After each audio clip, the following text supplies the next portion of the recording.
And so it is another podcast in the car. I'm looking at a car yesterday. Welcome to the Frozen Idea Podcast.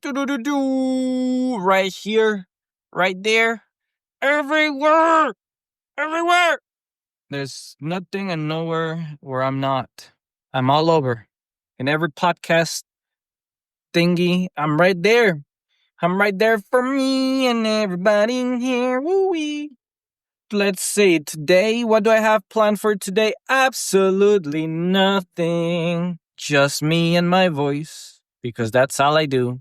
Just me and my voice. Let's talk about what a good day is today. It's rainy, it's nice. Did a lot of work at work, very fun. I did lots of things. I felt accomplished, like I moved on and did a lot of things. It was a good day. It was a busy day too. It was a day. And I have no complaints other than a small headache because I was doing a lot. And now I'm in the street of Austin.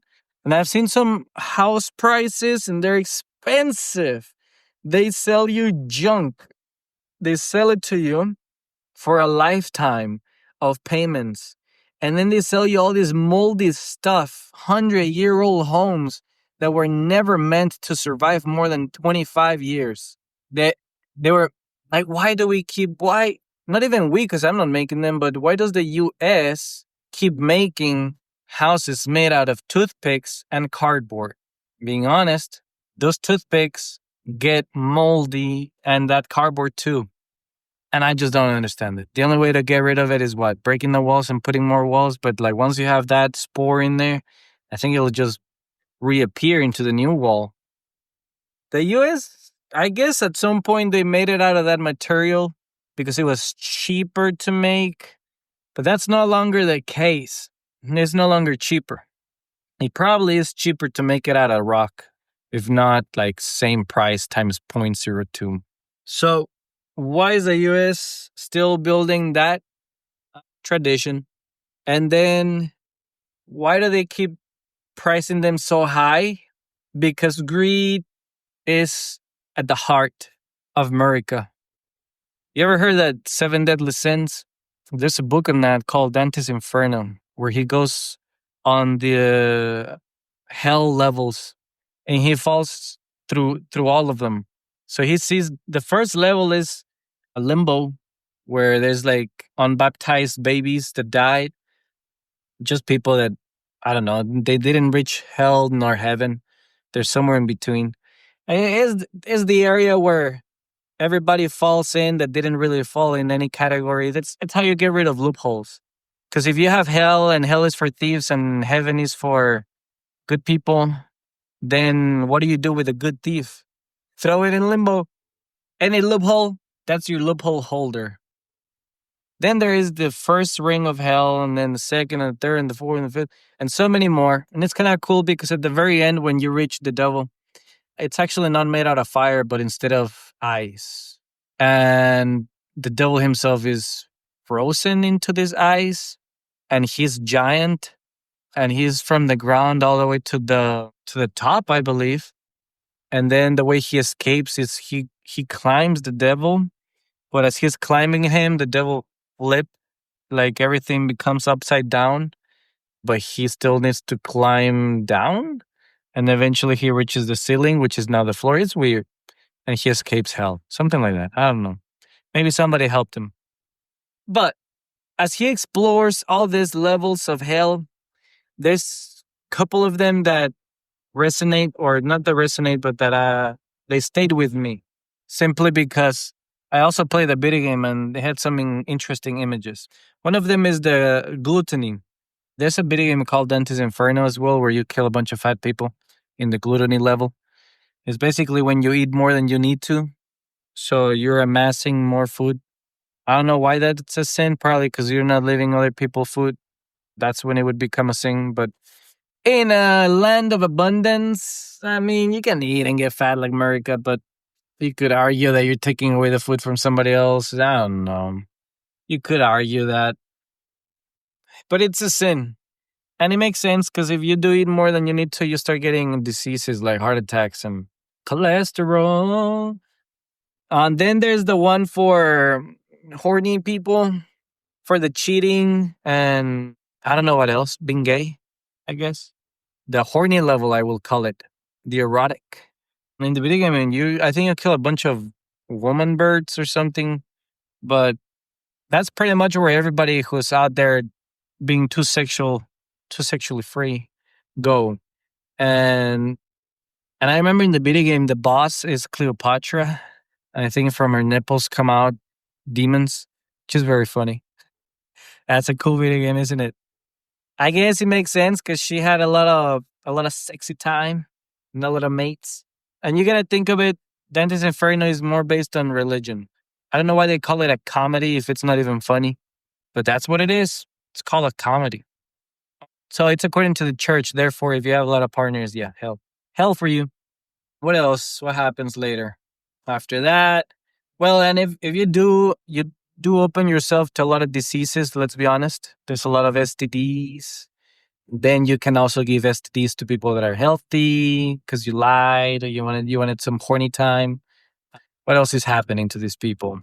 There's AIDS also, mostly for the gay. Don't know why that's a thing in that area more than anything, as they call it, that community. But back in the old days, that was for the gays. Then, oh snap, this car. Let me pass car. All right. So there's that. Let me see what else, because I'm trying to merge over here with this Austin people.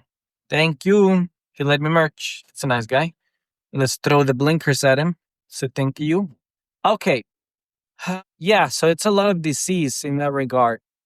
Then there's the other circle of hell. Oh, what's the other one? There was a cool one. Oh, yeah, there's one for fighting, isn't it? Yeah, there's one for fighting. I love that one. That one seems fun. I don't know. There's like it's really cool. It's near the bottom actually, near the very bottom. There's just people who keep fighting forever for their entire life. I don't know what sin that was. That's anger or war or what is that? Revenge.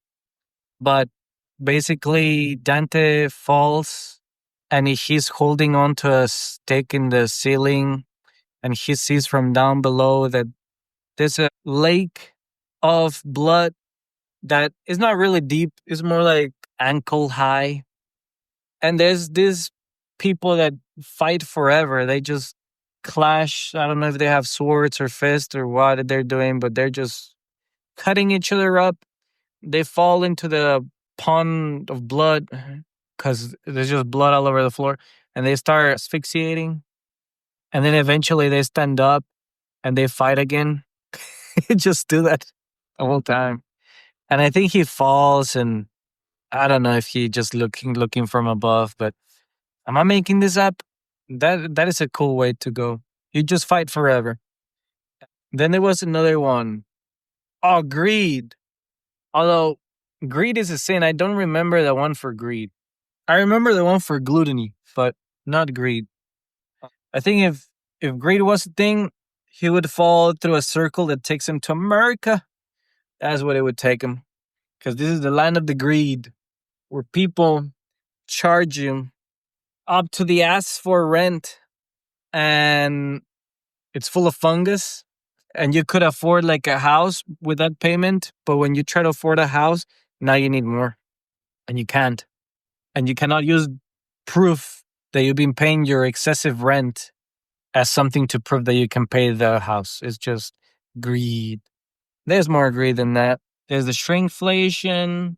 There's how about the online services that charge you a convenience fee? Like, come on. Nobody's out there filing paperwork anymore. Everything is automatized by computer.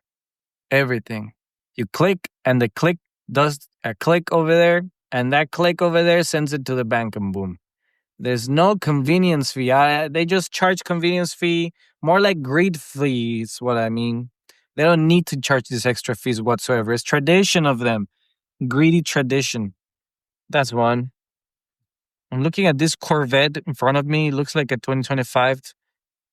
And his rear view mirror is a camera, and he's looking at me. That's pretty cool. It's a camera.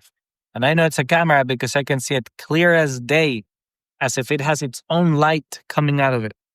That's pretty nice. Usually you don't see that. You see reflection of like the car seat and the eyes of the person, but no, this is just the entirety of behind. Pretty amazing Corvette. Good job. I wonder if that cost a convenience fee to buy that feature. Pride is another of them since, but I don't know what if that was in the circle of hell. You know why pride is a sin. It is what it is. Everybody hates them. So I'm trying to think what else was going on in that circle of hell, but it's a pretty cool book. You should read it. Dante's Inferno. It's a must. Something cool about it was that when he goes into hell for the first time, there's a man in a boat that takes him. It's like, I don't know, it's just a man in a boat and he takes him. That's it. But many movies have adapted that scene, like Pirates of the Caribbean have that scene too. When they travel into some underworld or something, they also take a boat that there's souls in the river. And there's other movies that I remember, like even Disney ones, where they go through a river of souls. So that's from Dante's Inferno. That's the original. That's the inspiration. Dante has some really cool things. Then he wrote it during a time of war, and he didn't really like the church that much. So he made some jokes on the church people, which was that when he went to hell, he found like the Pope, or he found some preacher in hell as well. He found some old friends. He found like Caesar or something. He just keeps finding famous people that are looked as good in society. And he's just amazed to find them there. Like, what are you doing here in hell? And all the souls try to grab him. And I think they just try to hold on to him a little bit, at least in the first circle. I don't know about the rest. It's a pretty cool book. The game is okay. It's a nice way to see the book if you don't want to read it. It was an Xbox 360. That's how old it is. And I think the reason why he goes to hell is different in the game. I don't know. I don't remember why he's going to hell to begin with in the book. I think in the game is because he's trying to save his wife. Like death came in and took her soul or something, and then he goes to hell to rescue her. But then in the book, I think he just goes because he wants to go. Finds like a creature in the forest that's made out of like three beasts, and then this creature talks to him and kills him, and he goes to hell. Don't take me for it. I read it.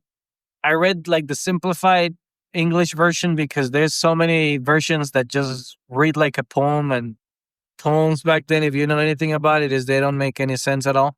You gotta decode it. And it's pretty cool to decode it because you're reading a puzzle, basically. And instead of reading straight from left to right, every three sentences, you have to investigate the words, and that's a puzzle. If you ever wanted to make a puzzle in a book, read poems. That's basically a puzzle written. So, pretty cool. Like the book. Very nice. Should have it in audiobook or something because I don't know. I guess I share that part.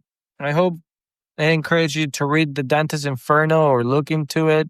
Short videos on YouTube on it. It's pretty cool. Imagery. The fact that he sees dead people that are good. He was criticized for that during his time because you do not speak bad of the church. Although he had a point, right? Sometimes good people do things in their private life that deserve hell. That's what it is. I don't know why I brought that up at all. Dante's Inferno's book. I think it's just a cool book. But yeah, I'm driving in Austin, making a podcast. I haven't read a book in a long time.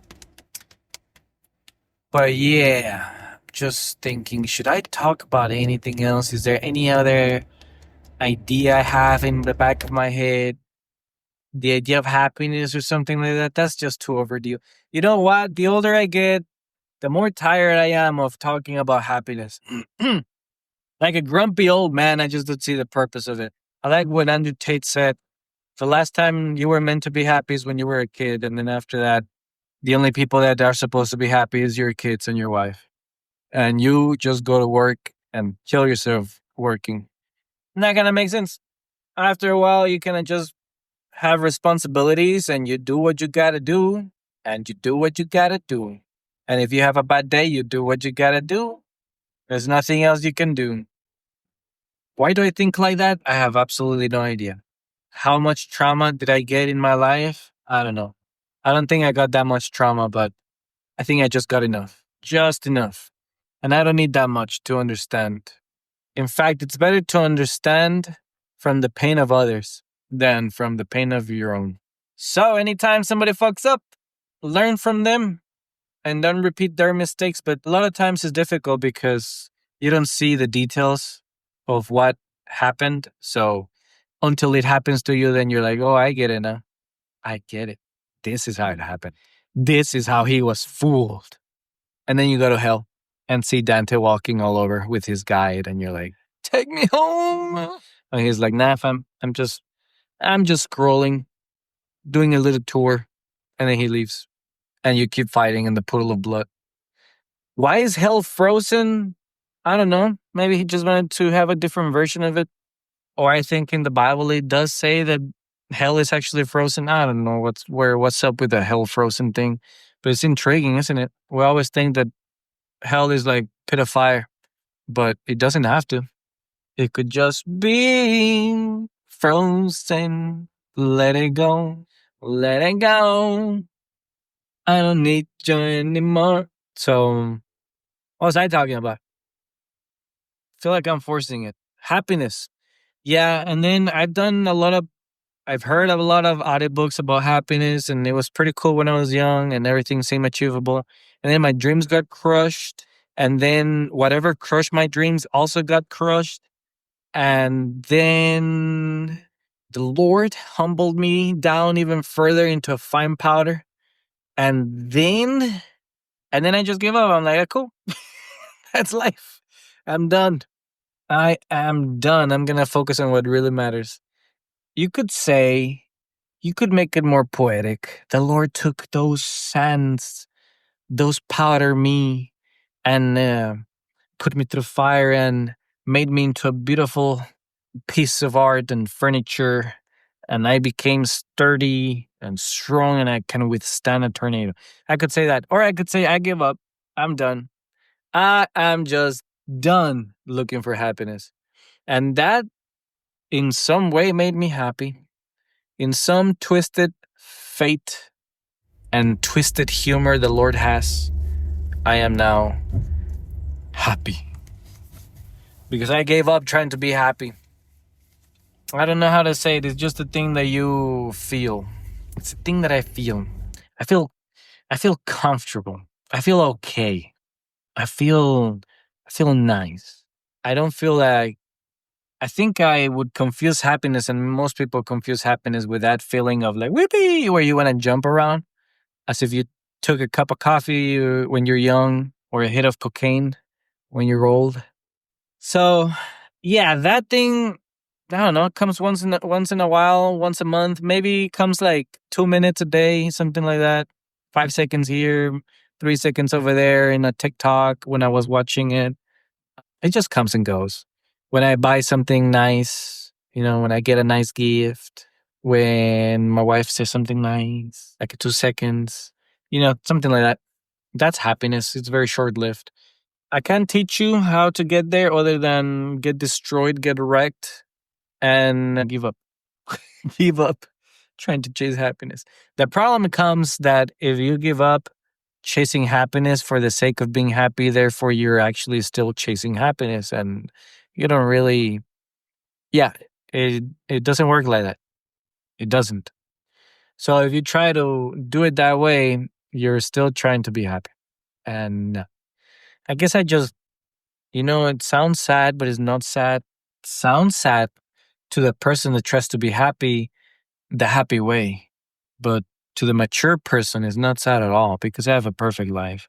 I have my health, and my family has their health, and I can work and I get okay money, just enough to survive, like paycheck to paycheck. That's okay. Both my cars work okay. They got engine lights and tire lights and all types of lights, but they're okay. They take me to where I need to be. They're not the most fancy car, but they're okay. It has AC. That's all that matters. You know what I mean now? It's all okay. Some parts eventually glow and it's like, woo. But a lot of it is okay. And that just comes with age. Thank goodness. With experience, like I told you, get beaten down by the Lord, humbled down, destroyed my dreams, and then my hopes. And then it is what it is. And then I'm comfortable with the crumbs I have. And then those crumbs become mountain.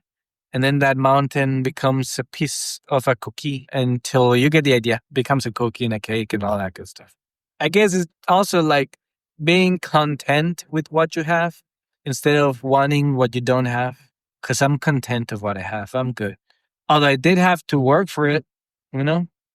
Things that I wanted. I wanted a nice watch. I wanted a nice phone, nice shoes, clothes, nice car, nice family. And eventually, after I get all the material stuff, there comes a time where you don't really need to upgrade anymore. Like, that's it. And that's when I'm like, cool, now it's time to enjoy the ride. I wish I could give step-by-step process on people how to achieve this and sell you a happiness book, but there's no step by step. It's all different for everybody. For me, it came pretty late, actually. Yeah, super late. What am I? 28, 29? I'm 29. It came out around my late 28s. So, yeah, maybe 28, something like maybe late 27. You get the point. Came pretty late. Actually, started from 18 to 28. So 10 years is what it lasted. Pretty good. That's when my hopes and dreams. So 18 is when you have your hopes and dreams go all the way up, and then graduate from school, try to look for a job. It doesn't work out. You work other type of jobs that are not really that cool, and you get the idea. 10 years later, I'm powder down. And then now I'm content. I'm okay. I'm okay. And that's perfectly fine. And that's what people need to understand. It's super fine to be okay. In fact, it's very nice to be okay. And the older people will understand that more than the young people. The young people want the world, and that's cool. I had the world too. And I feel like if I didn't have the world, I would not be okay right now. I would want to have the world. Now I had the world. I traveled. I I had the money. I lived the life. I had the fame. I had it all. And now I can rest on my farm looking at the sunset like Thanos and feel okay. You know, like Thanos was pretty ambitious, right? But once he achieved what he wanted, he could chill. And he was happy with that. He was happy with a simple life. And that's what I feel. I'm happy now with a simple life. So even then, I can't tell you that the way to be happy is to just be content, because the way to be content was because I pursued happiness for way too long. I achieved things I wanted to achieve. And then after I was done achieving them, I am content and happy. What did you get out of this? I don't know. But I hope that in your life you are content, or that you find happiness in what you have and not what you don't have but you want. Instead, want what you have. That's something that I can give you. And I'll repeat it. You should want what you have, and you'll feel more okay. But also the fact that I just work.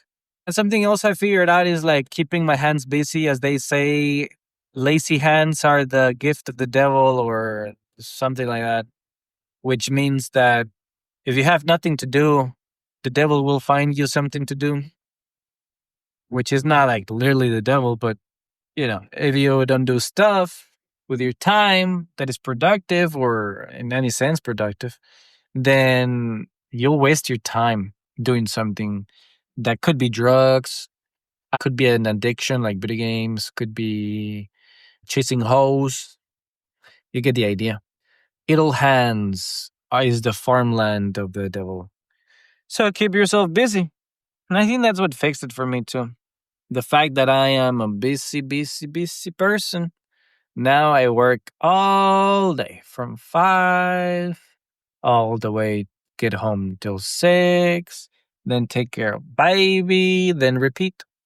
And then weekends is just like more grocery shopping and washing and cleaning, and it's never over. No, no, no. Never over. No, no, no. So I don't have time to be idle. I mean, I do, and I waste it on TikToks. But like this is what I do. I'm doing podcasts now instead of TikTok. TikToks in my car. Have you seen people do TikToks in the car? I know. It happens. That's scary. Skr, skr. So that's what helped me too. BC and responsibility. Also having my son is very nice. Having my son is very cute. And it feels very purposeful. Very purposeful. Like everything I do has a purpose. Working mindless hours and mindless duties, it's for my son to eat. And that feels very good, very righteous. If it's to earn money, it's to keep my wife at home, taking care of my kid. Very purposeful. And if I play video games and waste time, well, it feels awful because I could be doing something much better for the fam. Unless it were to be to relax so that I don't beat them up and instead I take care of them really nicely. Like some dads out there need that stuff, but I don't. I don't beat them up either, by the way. It's a joke. A Joke. A joke. Oh, so many cars. Let's go. All right. Y'all forgot that I'm driving, huh? I bet you didn't. Bet you hear everything. So, where was I? Yeah, happiness. I found it. I found it by not looking for it anymore, by just whatever. Just take my toil, take my suffering. I carried my cross and I found calmness in the pain. I found consistency in my pain. And with consistency came security. Secure that my pain will go on. and then and then I was happy because there was more pain to be had, which means more security. And I just having fun, by the way. I'm having fun. That's the way I interpret it, okay? I mean, I may be exaggerating a little bit here and there, but more than anything, I'm having fun. So don't worry about me or my mental health. It's quite mental and very health, but it's there. Oh, it's there, just like Biden said. Oh, it's there, man. But I don't think I'm the only one that has experienced this. I mean, maybe I'm like the number 11th person. So there's a 12 out there. Number 12, listening to this podcast, waiting, finally finding this in all the nothingness, wherever this may be, wherever this may end up. The 12th person is somewhere out there listening to this and be like, yeah, that makes sense. That makes a lot of sense. I shouldn't kill myself. And then boom, I saved them right there. I did the Lord's work. The Lord's work. So, yeah, that's it. I'm okay now. I'm very okay. Very okay. I used to be very angry that I never had the job I wanted and like the job because my degree didn't, align with the job I got and even if it was a job that aligned with my degree, it wasn't one I liked. And you know my story. You know my story. You know it. But now I'm okay. I'm happy. And I don't know if I'm just elongating this. Like, to be honest, let me just tell you, I love the voice of my sound. So just so you know that's why my podcasts sometimes tend to be long. I could have finished this one after explaining Dante's Inferno book and keep it very nice and knowledgeable. But this time is just like a journal. A journal, but Dante's Inferno from Dante to happiness. How did I get there? I don't know. I just let my brain do the flow. I have absolutely no ideas, zero ideas. Excelente. And so I just like to keep listening to my voice and I come up with stuff. And that's one of them, happiness. Anger. Let's talk about anger and jealousy. I used to have it a lot. And I'd be jealous of people that have the car, the job, the house. And, I may treat them differently, or maybe I wouldn't even treat them at all, like, because I just see them from the distance. But I'd have my opinions, very opinionated person that I am. And all that anger would stay in my head, actually. So that's why jealousy is wrong and bad and evil and a sin. Because jealousy is like drinking a poison. What is it? You try to give poison to somebody else, but you're the one drinking it. It feels like that because it gives me headaches and it takes my time away in my head, and I just don't. It's not useful whatsoever to be jealous. You may think that you can use it to make yourself better and motivate yourself to do more, but usually that type of motivation doesn't last. It just leaves you angry for no reason. It only lasts until you get tired of it in about 3 days maximum. I think if you're content and you want to improve, that's something different. But, jealousy, it works for some people, but for others, it don't. You gotta find what works for you. I think not everything is like wrong. You just gotta find what works for you. What works for me seems wrong for many. And then jealousy and motivation, I think it works for some people. They need that. For example, the one I'm thinking is the celebrity, Andrew Tate. He loves to get angry and get motivated in that way, but I don't know what came first, the chicken or the hen on him. I don't know if he was just an angry person anyways. He got successful and then he came up with that or what. But he does tell a story that he sees people riding cars that are expensive and he wants to know how to get them too. And he eventually finds out, boom, easy peasy story, right? Some people it works.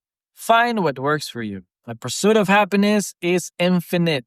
And it may even change because I'm happy now that everything is okay. I don't know what happens when everything is not okay.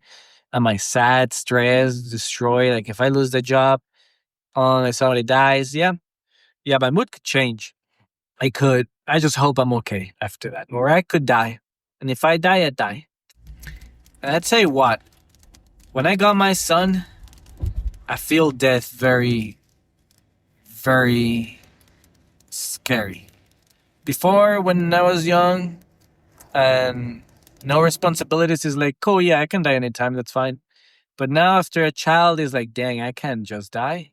If I die, then what does my wife do and what does my kid do and how does he grow up is way very different. And this is for every new father out there. This is nothing new whatsoever.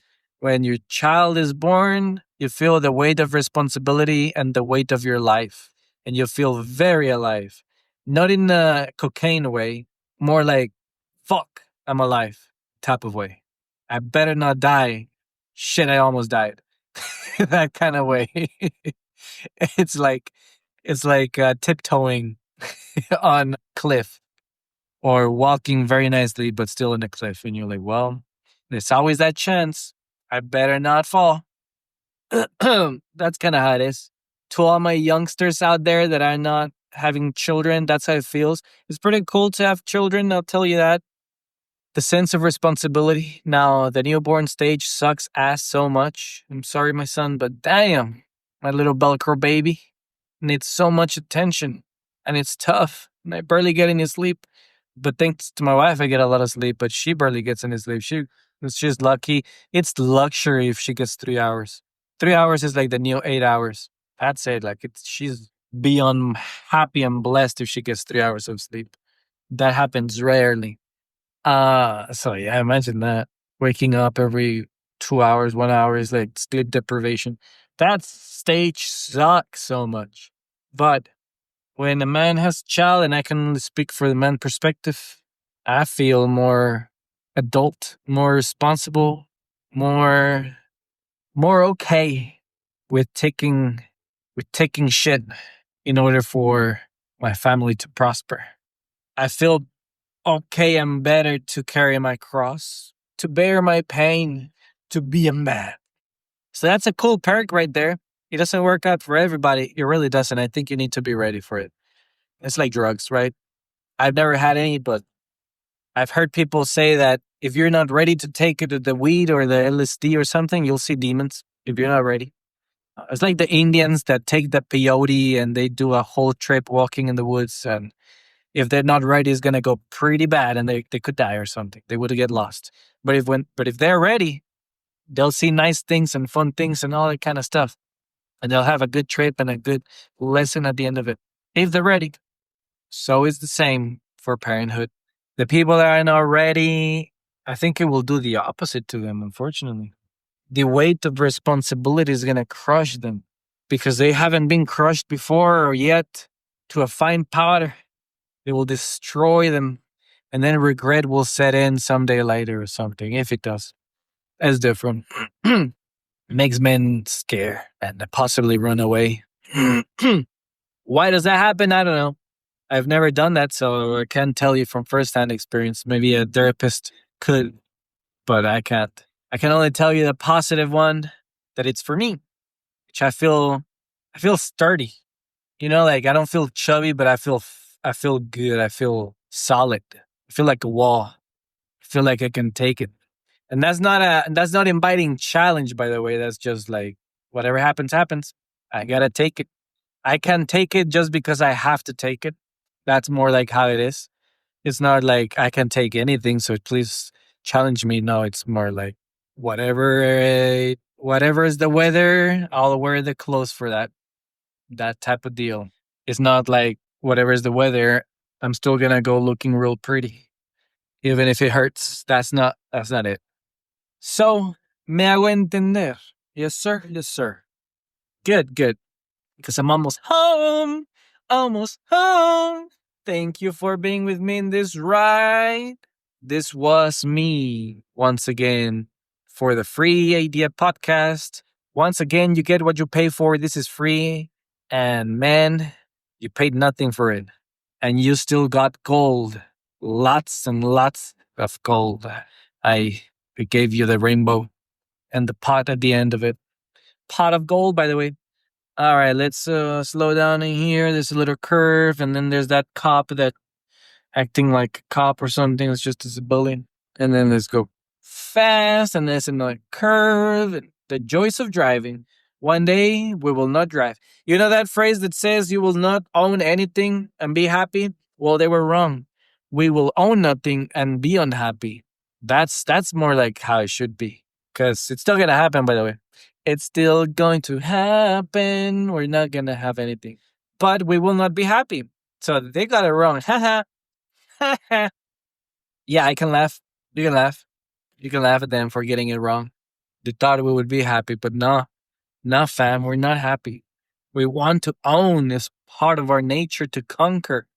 Men need to own and women need to nest. So, I wonder what happens when nobody owns. There's probably going to be conflict or something to own stuff again. Perhaps. You know what I did? I stopped paying for music services because I don't like the fact that I never own the music. I just don't like it.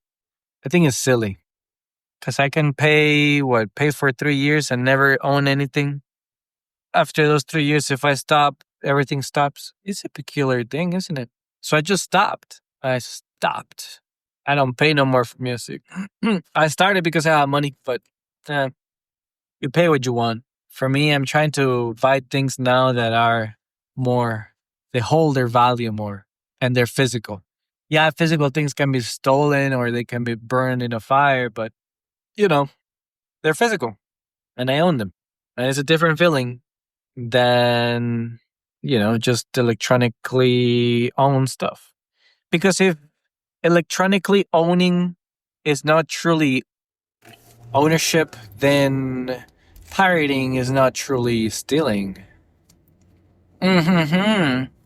Famous quotes said by a very famous pirate.